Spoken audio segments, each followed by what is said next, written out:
Hello everyone, I welcome you all to the video lecture of Srimati Shantaben Haribhai Gajera, English Medium School. Today we will discuss about subject Science and Standard 9th. हम जो पहले chapter में discuss करते आ रहे हैं sound, we also proved in last lecture that sound needs medium to travel. In today's lecture, we will discuss about some characteristics of sound wave. So, a sound wave in graphic form is shown in figure here.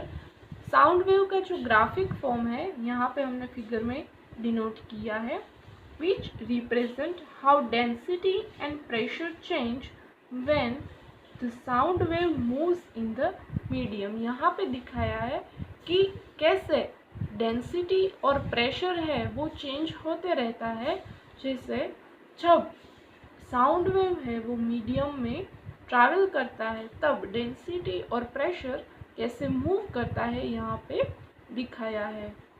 The density as well as the pressure of the medium at a given time varies with distance. Distance के साथ density और pressure है वो change होते रहता है. और ये कैसे चेंज होता है? Above and below the average value of density and pressure. जो एवरेज डेंसिटी और प्रेशर की वैल्यू है उसके ऊपर नीचे ये चेंज होते रहता है.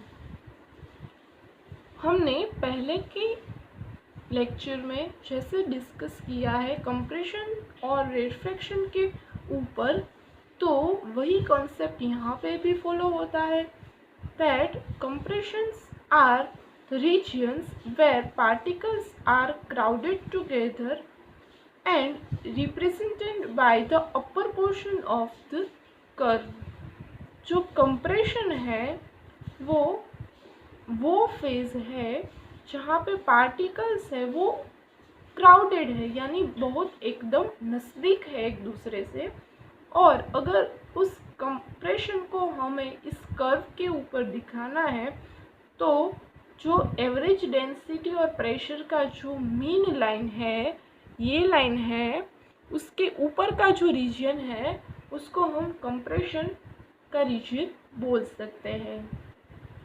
The peak represents the region of maximum compression. और जो पीक है यानी ये सबसे ऊपर का पॉइंट, पीक पॉइंट ये है, यहाँ पे हमें मैक्सिमम कंप्रेशन है वो दिखने को मिलता है. Thus compressions are regions where density as well as pressure is high. compression वो रीजन है जहाँ पे डेंसिटी और प्रेशर दोनों हाई है. Rarefactions are the regions of low pressures where particles are spread apart and are represented by the valley. और compression को हमने जैसे इस फिगर में दिखाया, अगर वैसे हमें रेरफेक्शन को दिखाना है तो हम बोल सकते हैं कि रेरफेक्शन है वो पार्ट है इस पीक का जहाँ पे पार्टिकल्स है वो स्प्रेड हो गए हैं, पार्टिकल्स है वो फैल गए हैं. और रेरफेक्शन को हम वैली से, यहाँ पे जो है वैली से हम रेरफेक्शन को दिखा सकते हैं. ये जो नीचे का पार्ट है ये वैली है. A peak is called the crest and a valley is called trough of a wave. The distance between, now we will see some terms related to sound wave which are called characteristics of sound wave.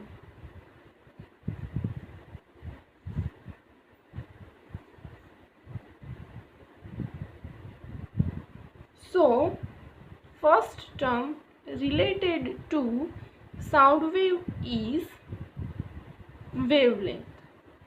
The distance between two consecutive compressions or two consecutive rarefaction is called the wavelength।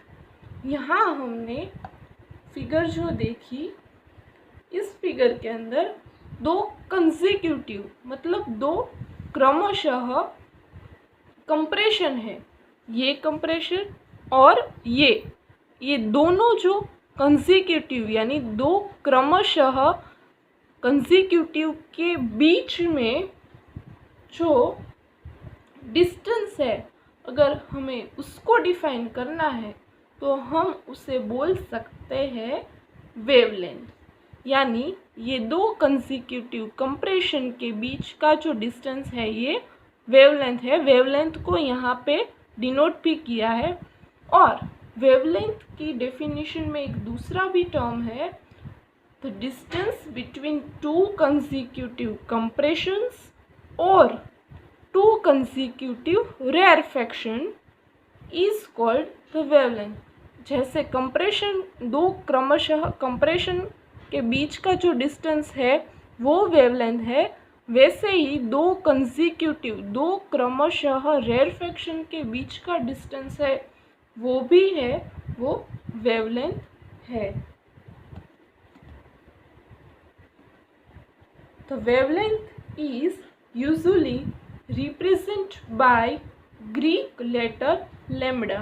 Wavelength को Greek letter lambda से denote किया जाता है और it's SI unit is metre और उसका wavelength का SI unit है metre.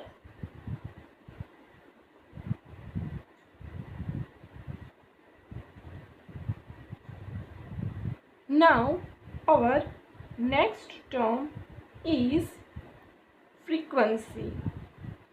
Frequency tells us how frequently an event occurs।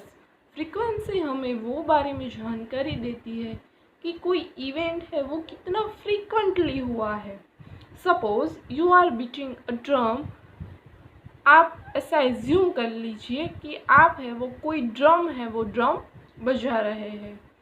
Suppose you are, how many times you are beating a drum per unit time is called the frequency of your beating the drum. So आप जब drum बजा रहे हैं तब कितनी बार,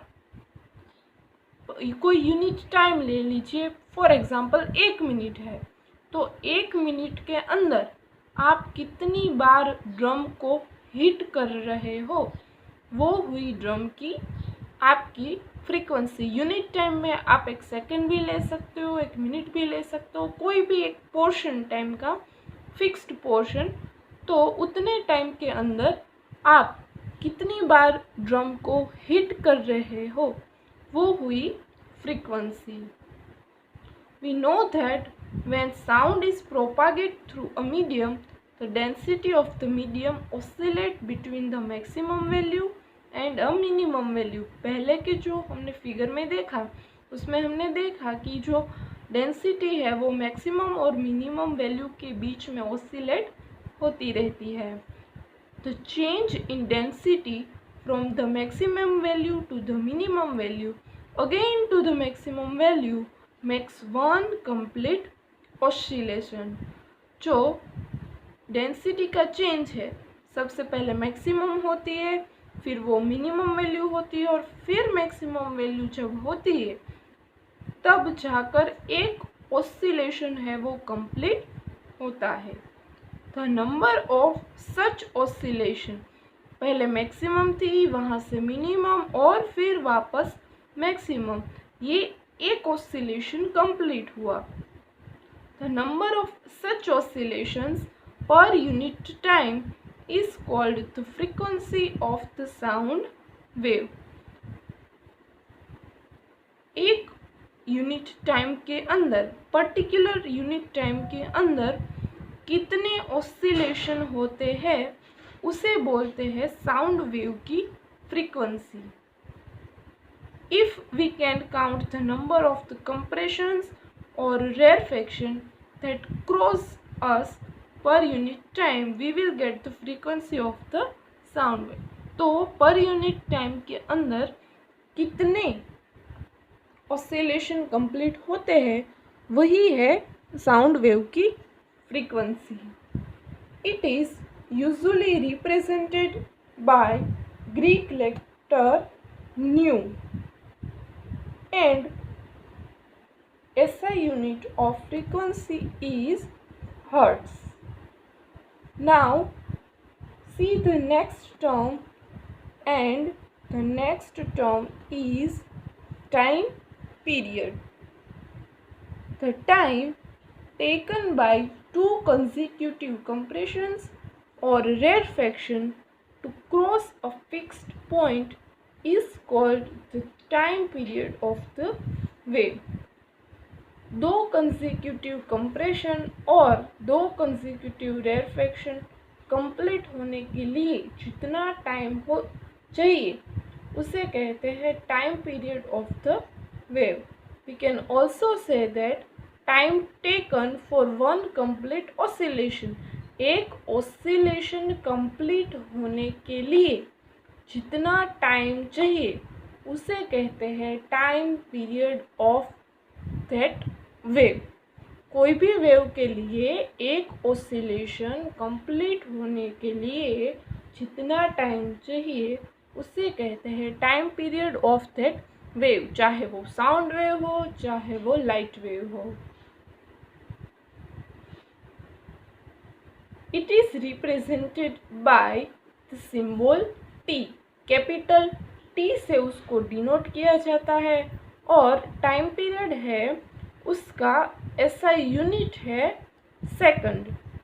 और frequency और time period के बीच में बहुत इम्पोर्टेंट रिलेशन है। ये मोस्ट IMP पार्ट है कि फ्रीक्वेंसी और टाइम पीरियड दोनों आपस में रिलेटेड है। फ्रीक्वेंसी और टाइम पीरियड के बीच में जो इम्पोर्टेंट रिलेशन है वो है frequency is equal to 1 time period, यानी फ्रीक्वेंसी और टाइम पीरियड दोनों आपस में इन्वर्सली प्रोपोर्शनल है। हम ऐसा भी कह सकते हैं कि time period is equal to 1 frequency. So this is the main relation between frequency and time period. We will see the next important equations and numericals in next video lectures.